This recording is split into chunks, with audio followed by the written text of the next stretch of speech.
kekayaan khasanah bahasa kita terjadi secara tidak langsung setelah terjadi interaksi budaya di tempat-tempat terjadinya pertemuan antara pendukung budaya lokal dengan pendukung budaya mancanegara yang datang ke Nusantara. Ya, contoh paling gampang aja, kalau sekarang kita ngomong kata swasta, itu kita anggap sebagai bahasa lokal ya.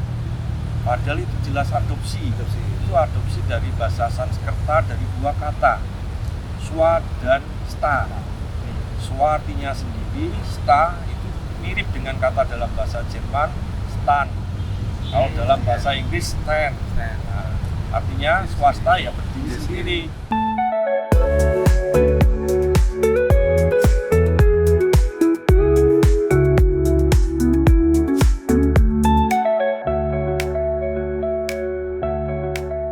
Teman-teman, kita sudah menulis dan juga menghasilkan karya dalam bentuk buku. Ini berjudul Keajaiban Negeri Emas Zabaj, Indonesia dalam Catatan Dunia Islam Masa Abbasiyah. Ya, ini kafur aromatika alami Indonesia yang digunakan pada masa peradaban Islam, khususnya dari Masyar Rasyidin sampai dengan Umayyah Abbasiyah yang kita kaji di sini. Teman-teman bisa cek untuk pembelian di bawah ini atau di deskripsi YouTube kami.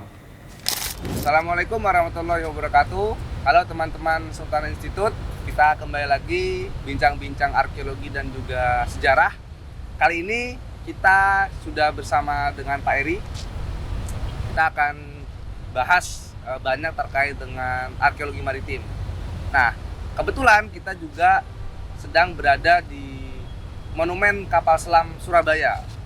Ya, ini salah satu kapal selam bersejarah yang diimpor ya Pak, yang diimpor dari Uni Soviet atau Rusia, dan kapal selam ini digunakan dalam operasi Trikora pada tahun 63 kalau nggak salah, pada tahun 1963. Nah, monumen kapal selam juga letaknya itu juga berkaitan dengan sejarah maritim juga ya Pak ya, di kota Surabaya, yaitu di tepi Sungai Kalimas. Ini sungai yang juga bersejarah gitu, bagi kota Surabaya maupun bagi Nusantara juga ya secara umum.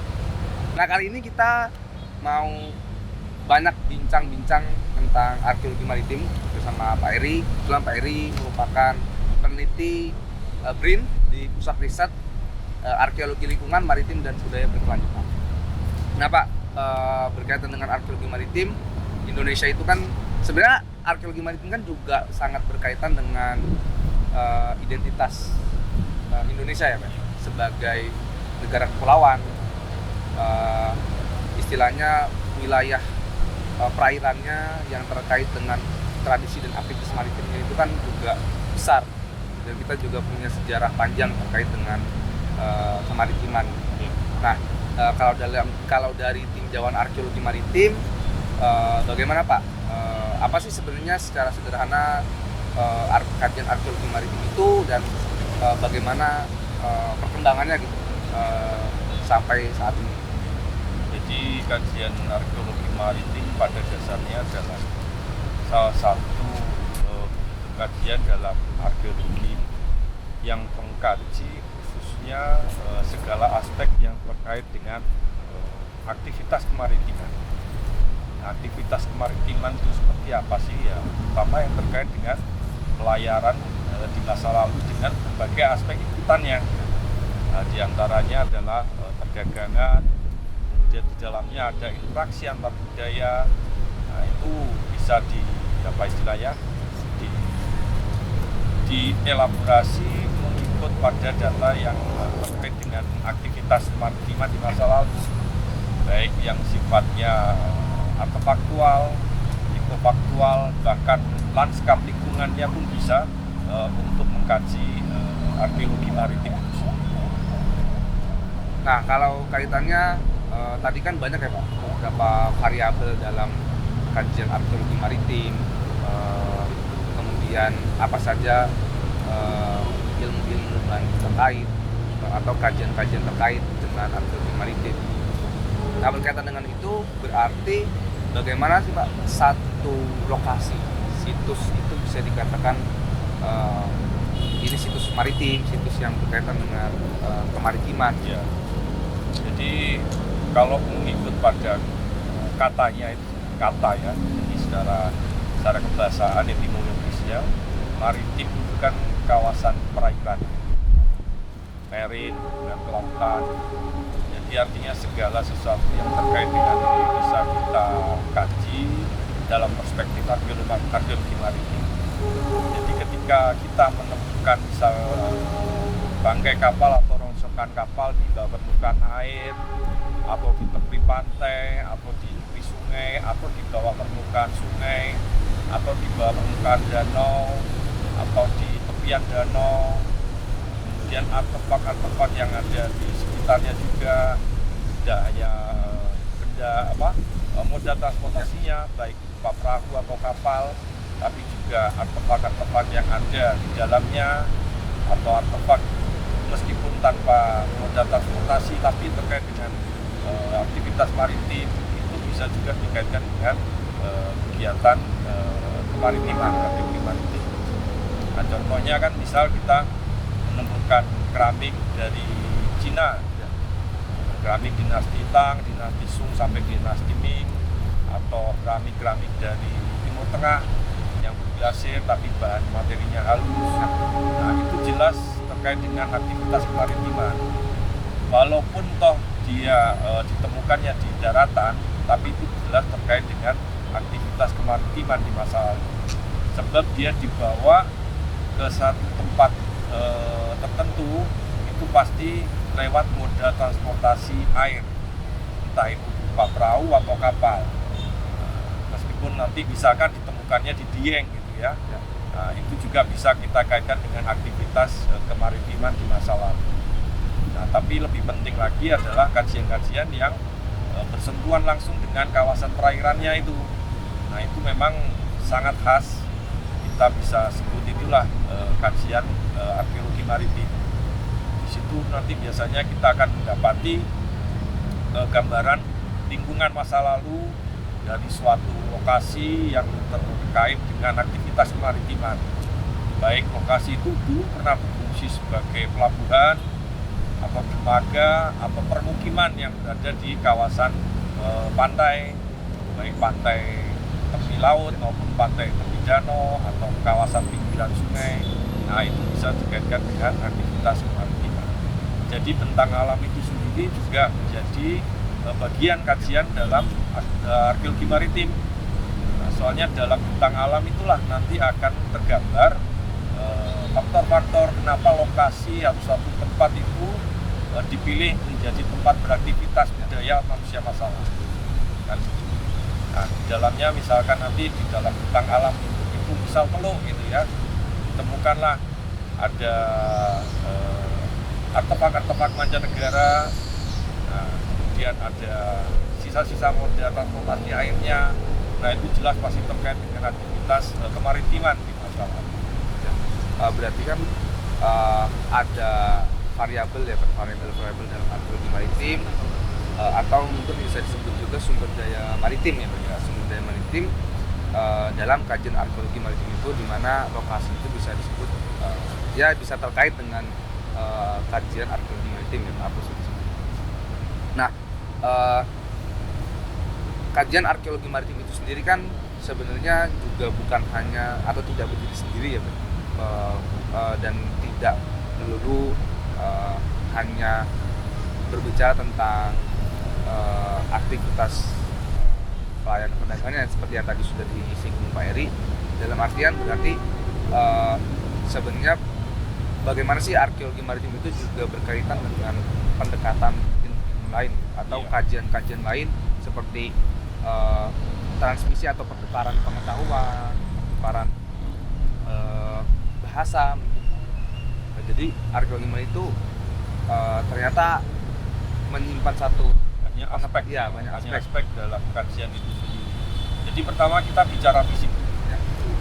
Ya, seperti saya bilang tadi terkait dengan lanskap, otomatis kajiannya didekati lewat kajian yang sifatnya geografis, geomorfologis atau geologis. Karena itu terkait hal yang sifatnya fisik, kenapa suatu lokasi itu kemudian terkait dengan aktivitas kemaritiman. misalkan suatu teluk atau satu tepi pantai atau pinggiran danau dan sebagainya. Nah, kemudian kita beranjak pada interaksi budaya. Yang paling kasat mata yang kita lihat ya otomatis adanya benda-benda, artefak-artefak dari mancanegara. Dan ekopak yang menjadi komoditas dagang. Nah, kemudian yang tidak kalah penting juga hasil interaksi itu sendiri wujud dalam bentuk bahasa. Nah, masuknya anasir-anasir mancanegara selain bisa kita lihat secara artefaktual, bisa juga kita lihat secara kebahasaan. Nah, ada beberapa temuan yang terkait dengan kebahasaan itu terekam dalam bentuk tulisan-tulisan kuno, prasasti-prasasti. Itu adalah bukti dari hasil interaksi kita dengan kebudayaan yang mempunyai latar belakang budaya dan bahasa yang berbeda. Nah, contohnya apa yang ditemukan di situs Bogal. Di situ ditemukan papan kayu yang beraksara Palawa. Dan bahasanya tampaknya bahasa Sanskrit, artinya dari kawasan India. Nah, kemudian ada juga lempengan-lempengan timah yang memuat mantra-mantra pendek yang di dalamnya ternyata memuat ragam bahasa di sana. Jadi ada yang bilingual di situ. Jadi ada unsur bahasa Nusantara atau Indonesia, ada juga unsur bahasa Indo-Eropa, khususnya Sanskerta. Ya, itu direkam.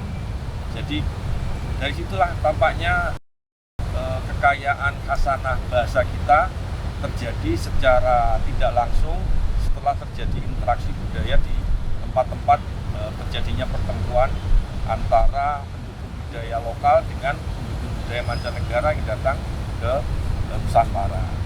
Ya, contoh paling gampang aja, kalau sekarang kita ngomong kata swasta, itu kita anggap sebagai bahasa lokal ya.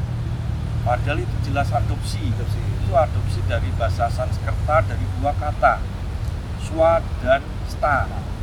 Swa artinya sendiri, sta itu mirip dengan kata dalam bahasa Jerman, stan. Kalau dalam bahasa Inggris, stand. Nah, artinya swasta ya berdiri sendiri. Artinya orang-orang yang bekerja swasta, artinya orang-orang yang bekerja di kakinya sendiri. Atau kalau bahasa Indonesia swasta itu berdikari. Nah, kayak gitu. Seperti itu. Kemudian apalagi contoh-contoh seperti surga. Nah, surga itu juga kita rasa karena udah sekian lama itu jadi milik kita sendiri. Padahal itu hasil interaksi kita dengan kebudayaan manca, khususnya dari India lewat bahasa Sanskerta.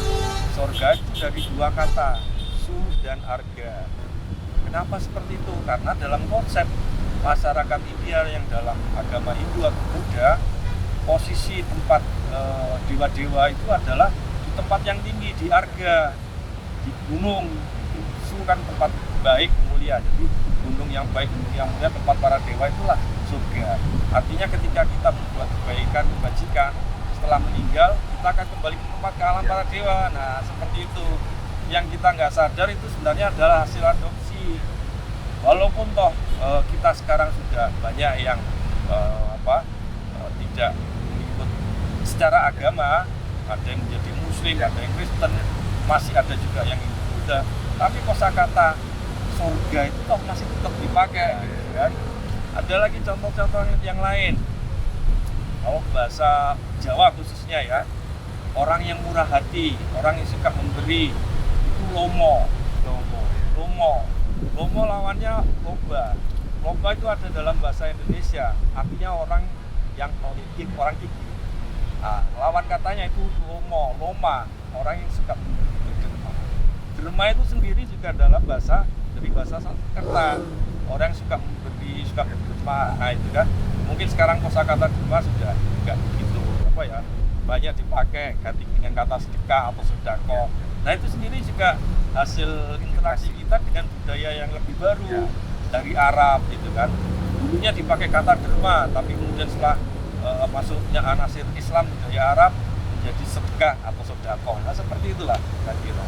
Jadi arkeologi maritim itu juga bisa mengungkap banyak hal ya Pak? Iya. Termasuk tadi Bahasa. aspek kebahasan ya. Bahasa. Sudah banyak dicontohkan oleh Pak Eri. Memang sejak dulu itu sebenarnya sudah ada pengetahuan tentang lokasi pemukiman dan juga Iya. transportasi maritim mungkin. Kalau contoh-contohnya gitu Pak. Iya, kalau dari situs-situs arkeologi maritim, permukiman itu memang bukti-buktinya bisa kita dapati, tapi seringkali tidak utuh ya, karena dia tersisa bagian-bagian dasarnya.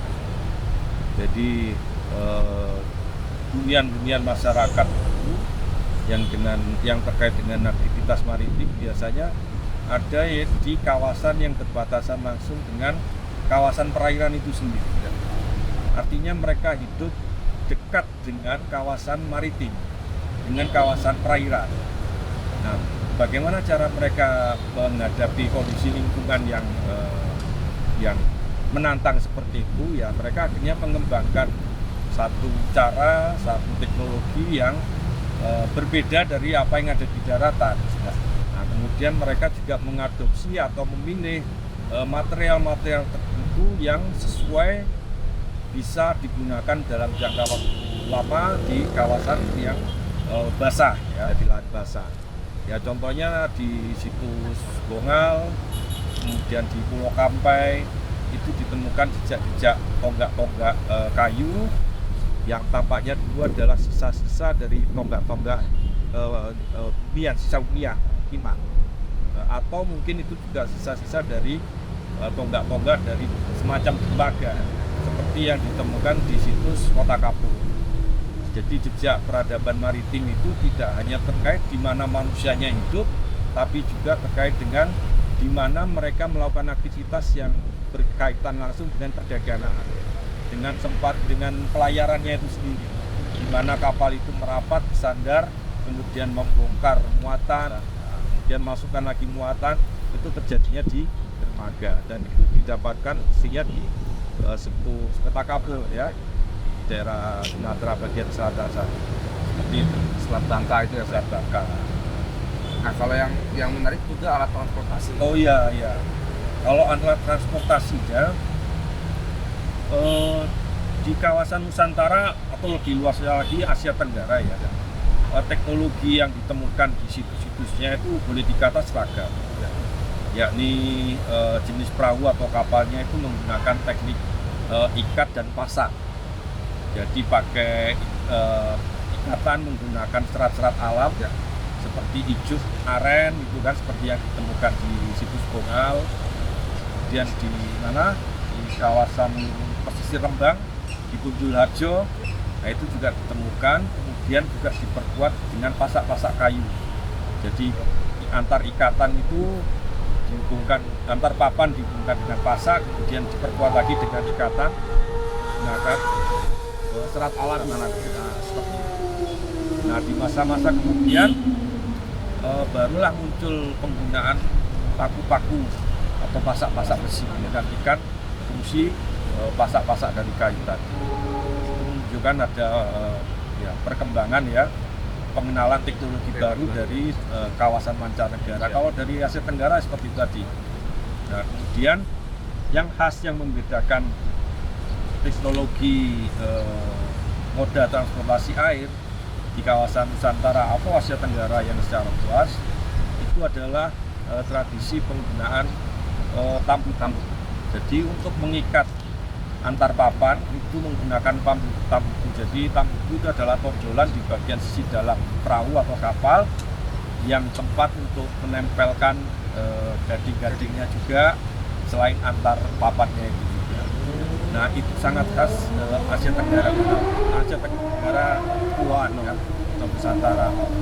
Berbeda dengan tradisi yang berkembang di Arab sama di India yang menggunakan teknik jahit ya. Jadi stitching ya, jadi jahit swing plank ya. Jadi menjahit antar papan. Swing plank itu teknik khas dari kawasan Samudra India, khususnya di Arabia dan India. Jadi antar papan kemudian dengan gading-gadingnya itu diikat menggunakan serat-serat alami ya. Nah, yang membedakannya itu tadi Kalau yang di Asia Tenggara atau Nusantara itu ada tambubu, sementara yang di Arabia sama di India itu nggak ada tambubu, tapi dijahit istilahnya swing, ya, dijahit papan-papannya swing flat ya. Jadi nggak pakai tambubu ya? Nggak ada tambubunya, itu yang membedakannya secara kasat-kasatnya seperti itu. Nah, kemudian bentuk kemudinya kalau yang di Asia Tenggara daratan warnanya ada kemudi ganda ya, di kiri dan kanan bentuknya. Dan itu juga ditemukan di Bongal, ada panjangnya sekitar 4,5 meteran kalau saya ya. Kemudian ada yang lebih panjang lagi sampai belasan meter itu di Sumatera Selatan, itu ada juga, malah lebih besar. Artinya ukuran moda transportasi airnya jauh lebih besar yang mungkin ada di Sumatera bagian selatan. Nah, kemudian teknologi layar juga ada penggunaan serat-serat alam, itu digunakan sebagai penggerak, menggunakan angin, gitu kan. Nah itu kearifan lokal juga yang masih hidup di beberapa tempat di Nusantara. Kemarin saya sempat lihat di kawasan Teluk Balikpapan, masyarakat masih menggunakan teknik yang kurang lebih mirip dengan yang ada di masa lalu, yakni pemasangan antar papan itu menggunakan pen atau pasak dari kayu. Nah, itu mereka kemudian di antar papan itu untuk mengurangi rebesan air ya, mereka sisipkan sejenis kulit kayu yang diperbuat dengan damar. Nah, mirip juga dengan yang kita temukan di Bongal, itu pun perkuatannya menggunakan damar untuk celah-celah. Ya, nah ini sebenarnya yang menarik ya Pak, yang mungkin sangat dekat dengan kehidupan kita sekarang di era modern Iya. tentang alat transportasi gitu. Artinya kan dengan ciri khas alat transportasi air, dahulu kita punya satu teknologi pembuatan kapal yang memang itu khas masyarakat Nusantara atau Asia Tenggara secara umum ya Pak, yang bisa membedakan dengan alat transportasi dari Arab atau India, alat transportasi dari Cina mungkin ya Pak ya. Seperti mungkin kalau kita ibaratkan sekarang, bagaimana sih kita bisa memproduksi ya Pak, punya ciri khas memproduksi alat transportasi modern, entah motor atau mobil, yang membedakan dengan produk Jepang misalkan, atau dengan membedakan dengan produk Eropa gitu. Nah ini sebenarnya satu hal yang menarik teman-teman yang mungkin bisa menjadi kesadaran atau perhatian ya Pak ya, dalam kita mengkaji arkeologi maritim kaitannya dengan kehidupan kita sehari-hari, bahkan di era modern sekarang. Berarti kan kita punya satu warisan yang luar biasa tentang teknologi alat transportasi yang diakui oleh masyarakat mancanegara bahkan. Nah, kemudian Pak, berkaitan dengan arkeologi maritim dan juga identitas kita sebagai masyarakat kepulauan, negara kepulauan yang sangat erat dengan tradisi kebaharian atau kemaritiman. Sebenarnya sampai sejauh ini bagaimana sih Pak perkembangan arkeologi maritim itu sendiri, baik mungkin secara tematik, secara pendekatan atau metodologi? Kalau di Indonesia ya, saya lihat memang boleh dibilang dalam taraf berkembang, masih berkembang, baik metodologi maupun teknologi. Sebab kita boleh dibilang agak terlambat memulai kajian arkeologi maritim dibanding negara tetangga kita, khususnya Thailand. Jadi boleh dibilang kemampuan dasar arkeologi maritim, khususnya arkeologi bawah air kita, itu kita kalah dari Thailand. Mereka sudah mulai dari bahkan mungkin tahun 60-an, 70-an udah berkembang, kita belum mulai apa-apa. Makanya ketika ada semacam workshop yang diselenggarakan oleh Thailand, makanya biasanya kita ikut di sana, karena mereka memang jelas sudah lebih maju dibanding kita. Kemudian belakangan kita juga sudah mulai menjalin kerjasama misalkan dengan dunia Australia untuk kajian-kajian arkeologi bawah air. Otomatis di sana selain kita memperoleh metodologi baru, juga kita berkenalan dengan teknologi yang lebih canggih dan juga pendekatan baru dalam kajian ke maritiman, khususnya arkeologi bawah air. Nah, kesempatan ini sekarang kita sudah punya pusat riset sendiri. Ini adalah kesempatan besar bagi anak-anak muda yang memang punya perhatian khusus pada bidang itu. Nah, baru-baru ini juga dibuka kesempatan untuk S2 arkeologi, khususnya arkeologi maritim di Australia juga. Nah, itu tantangan juga bagi kita. Soalnya boleh dibilang kalau saya hitung dengan jari di bawah koordinasi kelompok riset arkeologi maritim ya, itu masih bisa dihitung dengan jari. Arkeolognya ya Pak? Arkeolognya apa lebih spesifik lagi kalau saya bilang yang arkeologi bawah air ya, yang punya kemampuan menyelam dengan penguasaan metodologi arkeologi bawah air itu bahkan belum ada 10 orang saya rasa di Indonesia. Itu pun sudah termasuk yang veteran-veteran ya, ditambah beberapa orang anak muda yang memang aktif intens untuk kajian itu. Saya rasa belum ada lebih dari 10 orang menurut saya. Makanya kita boleh dibilang masih kekurangan sumber daya manusia untuk bidang kajian ini, sehingga ini tantangan buat yang muda-muda khususnya para arkeolog generasi muda agar bisa membekali dirinya dengan keterampilan yang lain, khususnya dalam bidang kajian arkeologi bawah air, yang itu akan sangat berguna bagi kajian arkeologi maritim secara lebih luas. Karena disitulah kita akan bisa mendapatkan data fresh, baik moda transportasinya maupun material yang diangkut oleh moda transportasi air. Padahal ini saya baru tahu Pak, kalau mungkin kalau di Asia Tenggara ya Pak ya, kalau kita bandingkan dengan Thailand ternyata lebih Thailand ya Pak ya. Padahal sumber daya maritimnya lebih besar kita ya. Iya.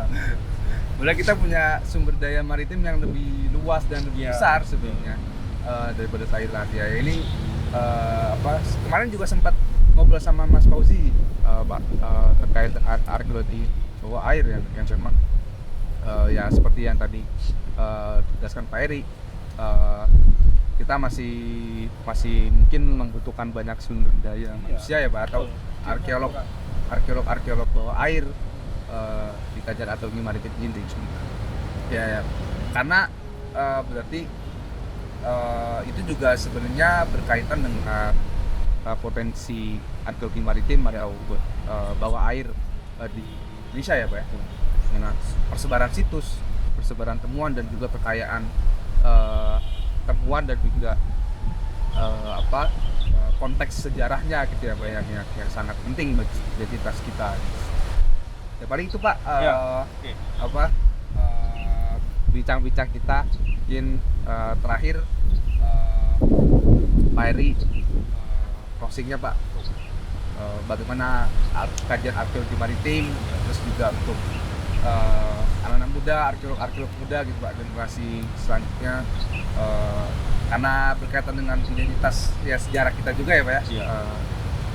Arkeologi maritim. Iya, jadi memang arkeologi maritim ini mengkaji masa lalu ya, kajian masa lalu. Tapi ini akan sangat berguna bagi masa depan kita. Ya. Jadi melalui kajian arkeologi maritim kita memperkuat jati diri bangsa kita sebagai bangsa bahari, kemudian memperkuat kesejarahan kita bahwa kita di masa lalu pernah berjaya karena kita kuat di lautan, di kawasan perairan, di bahari.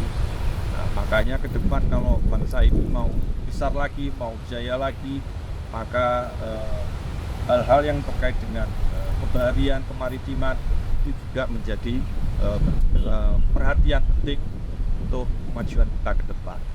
Nah, untuk generasi muda, khususnya arkeolog muda, saya harap makin banyak yang tertantang dalam kajian arkeologi maritim, khususnya yang arkeologi bawah air. Soalnya sumber daya manusia kita di bidang itu terus terang sangat sedikit ya. Makanya diperlukan tambahan-tambahan tenaga baru yang bisa memperbanyak secara kuantitas. Mudah-mudahan secara kualitas juga akan makin meningkat tenaga SDM kita di bidang. Ya itu satu pesan yang sangat penting ya teman-teman. Mungkin kalau kita ibaratkan kita bisa belajar dari beberapa negara ya Pak yang sangat memperhatikan jati diri dan identitasnya. Salah satunya sepertinya bisa kita sebut Cina ya Pak yang sangat sadar akan pentingnya jati diri dari identitasnya sehingga bisa membangun potensi masa lalunya itu menjadi satu kekuatan di masa depan gitu. Nah, ini kita pentingnya kita juga banyak belajar dan salah satunya dari potensi maritim atau kebaharian. Makasih Pak Eri atas bincang-bincangnya. Nanti kita mudah-mudahan bisa jumpa lagi. Oke. Terima kasih teman-teman, sampai ketemu lagi di podcast Sultan Institute. Assalamualaikum warahmatullahi wabarakatuh.